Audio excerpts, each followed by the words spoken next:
Assalamualaikum warahmatullahi wabarakatuh. Apa kabar semuanya? Mudah-mudahan semuanya baik-baik saja, meskipun keadaan kita seperti ini, belajar masih dengan sistem daring, tapi kita harus tetap semangat dan kalian harus membiasakan diri layaknya kita sekolah seperti biasa tatap muka, pagi-pagi harus bangun, mengisi absen, lalu mengikuti pembelajaran di classroom masing-masing sampai pada jam terakhir. Nah, untuk hari ini pertemuan mata pelajaran PPKN kita akan membahas materi yang selanjutnya yang sudah dibahas minggu lalu, yaitu tentang kasus pelanggaran hak asasi manusia. Ya, kita tahu kan sebelumnya kita sudah mempelajari apa sih itu hak asasi manusia. Nah, sekarang kita maju lagi, kita cari tahu lagi tentang penyebab pelanggaran hak asasi manusia. Nah, di sini penyebab pelanggaran hak asasi manusia itu terdiri dari dua faktor.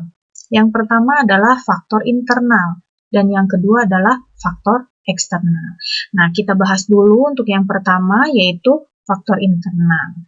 Faktor internal itu adalah faktor yang timbul dari dalam diri sendiri warga negara itu. Nah, contohnya faktor internal yang mempengaruhi penyebab pelanggaran hak asasi manusia yang pertama adalah sikap egois atau terlalu mementingkan diri sendiri. Egois ya, egoisme di sini. Tidak peduli orang lain mau seperti apa, yang penting kepentingan saya harus tersampaikan. Yang kedua adalah rendahnya kesadaran hak asasi manusia.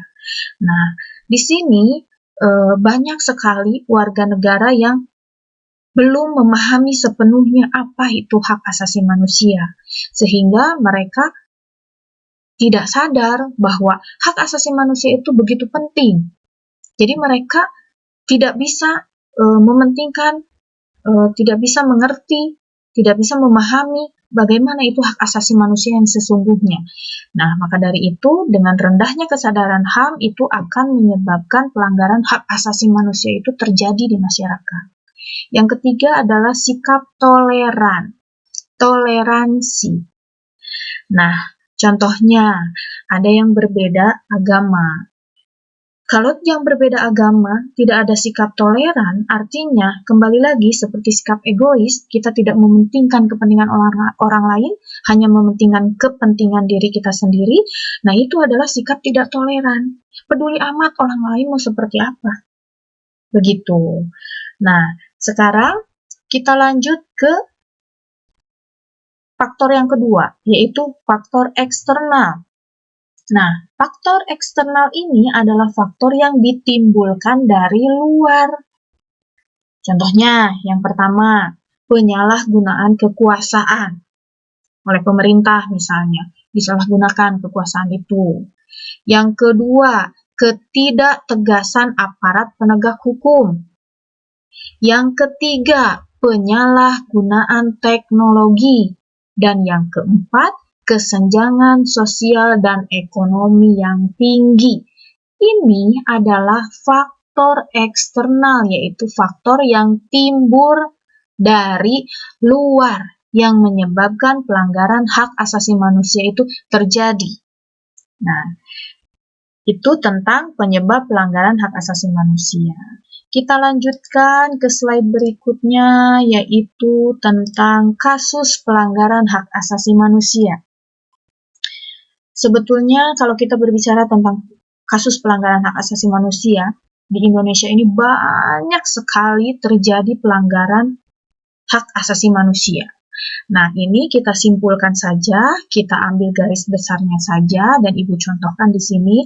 Yang pertama adalah kerusuhan Tanjung Priuk yang terjadi pada tanggal 12 September 1984. Yang kedua, penyerbuan kantor Partai Demokrasi Indonesia yang terjadi pada tanggal 27 Juli 1996. Yang ketiga, penembakan mahasiswa Universitas Trisakti yang terjadi pada tanggal 12 Mei 1998. Yang keempat, tragedi Semanggi I pada tanggal 13 November 1998. Dan yang kelima adalah penculikan aktivis pada tahun 1997-1998. Nah, ini Ibu hanya contohkan 5 saja, 5 pelanggaran hak asasi manusia.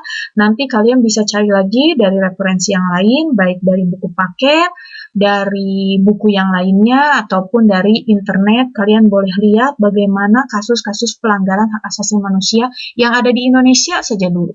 Jangan keluar. Kita lihat, kita pahami dulu, kita telaah dulu tentang pelanggaran hak asasi manusia yang terjadi di Indonesia. Ya, kita lanjut ke slide berikutnya, yaitu tentang upaya penanganan kasus HAM. Nah, tadi kan kita sudah membahas kasus pelanggaran hak asasi manusia itu apa saja. Nah, kita cari sekarang upaya penanganan kasus HAM tersebut itu harus dengan cara apa sih? Nah, kita lihat. Yang pertama, upaya pemerintah dalam menegakkan HAM. Yang pertama adalah pembentukan Komisi Nasional Hak Asasi Manusia atau biasa disingkat dengan Komnas HAM. Pernah dengar kalian tentang Komnas HAM? Nah, Komnas HAM itu memiliki wewenang, yaitu sebagai berikut. Yang pertama, melakukan perdamaian pada kedua belah pihak yang bermasalah. Yang kedua, menyelesaikan masalah secara konsultasi maupun negosiasi. Yang ketiga, menyampaikan rekomendasi atas suatu kasus pelanggaran hak asasi manusia kepada pemerintah dan DPR untuk ditindaklanjuti. Yang keempat, memberi saran kepada pihak yang bermasalah untuk menyelesaikan sengketa di pengadilan. Itu adalah wewenang dari Komnas HAM atau Komisi Nasional Hak Asasi Manusia. Lalu, yang kedua adalah pembentukan instrumen HAM. Yang pertama, pada amandemen kedua Undang-Undang Dasar Negara Republik Indonesia tahun 1945 telah ditetapkan satu bab tambahan dalam batang tubuh, yaitu bab 10A yang berisi mengenai hak asasi manusia. Yang kedua, dalam Sidang Istimewa MPR tahun 1998 dikeluarkan ketetapan MPR mengenai hak asasi manusia, yaitu TAP MPR nomor 17/MPR/1998. Yang ketiga, ditetapkannya Piagam HAM Indonesia pada tahun 1998.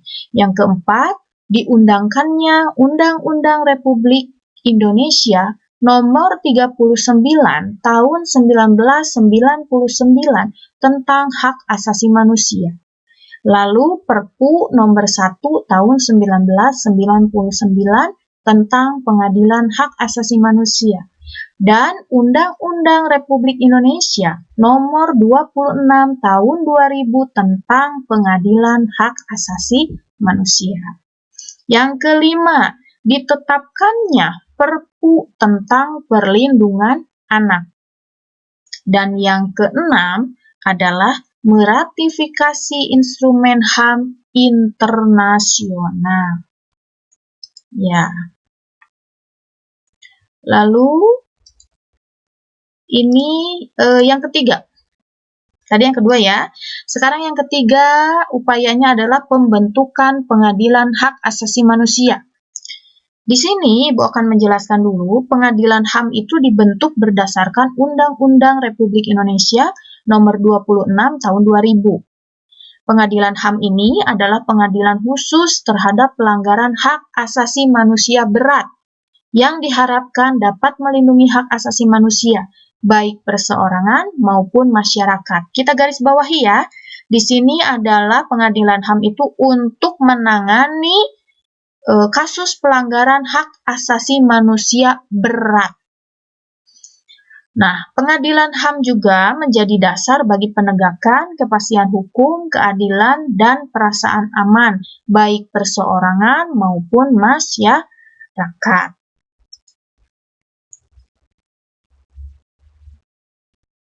Ya, kita lanjutkan. Sekarang kita beralih ke upaya penanganan kasus pelanggaran HAM. Yang pertama, upaya pencegahan pelanggaran hak asasi manusia. Nah, berikut ini tindakan yang dapat dilakukan untuk mengatasi berbagai kasus pelanggaran HAM. Yang pertama adalah menegakkan supremasi hukum dan demokrasi. Yang kedua, meningkatkan kualitas pelayanan publik untuk mencegah terjadinya berbagai bentuk pelanggaran HAM oleh pemerintah. Yang ketiga, meningkatkan pengawasan dari masyarakat dan lembaga-lembaga politik terhadap setiap upaya penegakan HAM yang dilakukan oleh pemerintah.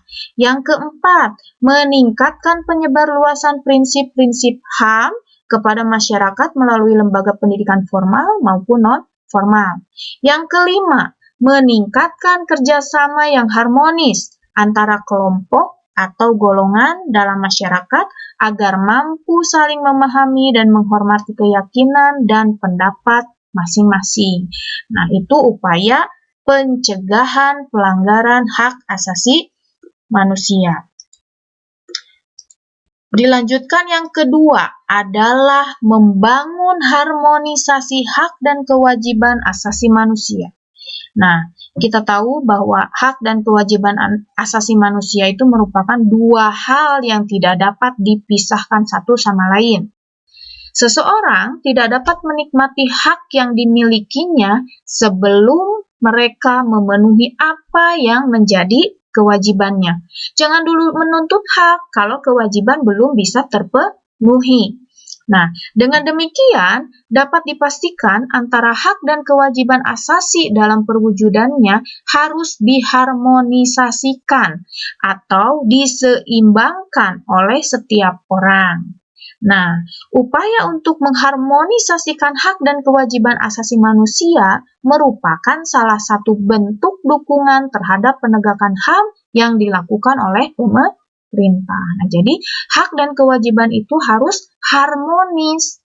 Kita sebagai warga negara tidak bisa menuntut hak kita apabila kewajibannya belum dilaksanakan. Contohnya begini, hak kalian sebagai pelajar. Bu, saya punya hak dong mendapatkan pembelajaran dari Bapak Ibu guru di sekolah. Betul. Nah, lalu kalian juga begini, Bu, saya berhak dong mendapatkan nilai. Nah, untuk mendapatkan nilai, apa yang harus kalian lakukan dulu? Kewajibannya adalah mengerjakan tugas. Tugas kalian kerjakan, maka kalian akan mendapatkan nilai. Nah, jadi itu harmonis, harus seimbang antara hak dan kewajiban. Kalian tidak bisa menuntut hak apabila kewajibannya belum kalian penuhi. Itu. Hak dan kewajiban akan harmonis apabila kewajiban kalian sudah kalian penuhi, maka hak bisa kalian tuntut. Nah, itu keharmonisan ya. Ya, kita lanjutkan lagi. Oh, ternyata materi untuk bab ini sudah sampai di sini ya. Nah, kalian bisa membuat resume untuk materi ini. Seperti biasa, kalian buatkan resumenya di buku catatan kalian masing-masing. Untuk apa? Si ibu mah harus membuat resume saja. Nanti kalian kalau ulangan mau dari mana? Nah, dan sewaktu-waktu buku kalian akan dikumpulkan. Ibu akan mengecek, betul nggak kalian setiap pertemuan materi itu selalu membuat resumenya. Bukan apa-apa, resume itu dibuat agar kalian punya bahan untuk menghafal. Buku paket mungkin kalian tidak punya ya. Nah, jadi ibu buatkan PowerPoint ini adalah untuk memudahkan kalian dalam proses pembelajaran. Nah, setelah pembelajaran ini, kalian seperti biasa membuatkan resume di catatan masing-masing. Dan setelah itu, ada tugas yang harus kalian kerjakan. Nah, sebetulnya tugas itu adalah bagian dari materi ini. Ibu akan memberikan tugas setiap selesai materi, dan itu tidak lama ya. Soalnya juga tidak banyak-banyak. Kalian isi tugas tersebut, lalu seperti biasa kalian uploadkan di sini, dan nanti Ibu periksa. Nah, Ibu ingatkan lagi untuk tugas itu harus selalu dikerjakan agar kalian tidak kececeran nantinya. Nah, mungkin untuk materi minggu ini Ibu cukupkan sekian. Jangan lupa tugasnya dikerjakan dan jawabannya seperti biasa diupload di Google Classroom. Ya, baik. Terima kasih untuk perhatian kalian semua. Mudah-mudahan kita sehat selalu dan kita akan bertemu lagi minggu depan di materi yang berbeda. Assalamualaikum warahmatullahi wabarakatuh. Dadah.